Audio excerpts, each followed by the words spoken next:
Punnoorkulam Cherai creative വായനശാലയുടെ നേതൃത്വത്തിൽ നടത്തുന്ന creative archery academy ഒന്നാം വാർഷികവും സമ്മർ ക്യാമ്പ് ഉദ്ഘാടനവും നടത്തി. ഒട്ടേറെ മികവുകളോടെ മുന്നേറുന്ന ക്രിയേറ്റീവ് ആർച്ചറി അക്കാദമി 2025 ഏപ്രിൽ 5-നാണ് ആരംഭിച്ചത്.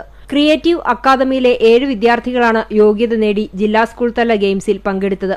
സംസ്ഥാനതല മത്സരത്തിൽ റിക്കർ ബോ വിഭാഗത്തിൽ അക്കാദമിയിലെ കെൽവിൻ ലാൽ കൃഷ്ണ 2ാം സ്ഥാനം കരസ്ഥമാക്കി ദേശീയതലത്തിൽ മത്സരിച്ചു. കാലിക്കറ്റ് യൂണിവേഴ്സിറ്റി മത്സരത്തിൽ പങ്കെടുത്ത അക്കാദമിയിലെ അരുൺദാസ് 3ാം സ്ഥാനം നേടുകയും ചെയ്തു. ആർച്ചറി അസോസിയേഷൻ സംഘടിപ്പിച്ച ജില്ലാതല മത്സരത്തിൽ അക്കാദമിയിൽ നിന്നും 10 പേരാണ് യോഗ്യത നേടി സംസ്ഥാനതലത്തിൽ മത്സരിച്ചത്. വന്നേരി ഹയർ സെക്കൻഡറി സ്കൂളിൽ സംഘടിപ്പിച്ച വാർഷികാഘോഷം പുന്നൂർകുളം പഞ്ചായത്ത് പ്രസിഡന്റ് ഹസൻ തളികശ്ശേരിയും പെരുമ്പടപ്പ് പഞ്ചായത്ത് മെമ്പർ VR മുഹമ്മദും ചേർന്ന് കേക്ക് മുറിച്ച് ഉദ്ഘാടനം ചെയ്തു. ക്രിയേറ്റീവ് രക്ഷാധികാരി P സുനിൽകുമാർ അധ്യക്ഷത വഹിച്ച വാർഷികാഘോഷ ചടങ്ങിൽ ഡോക്ടർ സുഗതോസ് മുഖ്യാതിഥിയായി പങ്കെടുത്തു. വന്നേരി സ്കൂൾ കായികാധ്യാപകൻ AP Gokul, P Saifuddin, creative വായനശാല പ്രസിഡന്റ് VG വിഷ്ണു തുടങ്ങിയവർ ആശംസകൾ നേർന്നു സംസാരിച്ചു. Academy coordinator M Rana Pratap ആമുഖ പ്രഭാഷണം നടത്തി. Academy team manager K Neethu സ്വാഗതവും PU സുധിനി നന്ദിയും പറഞ്ഞു.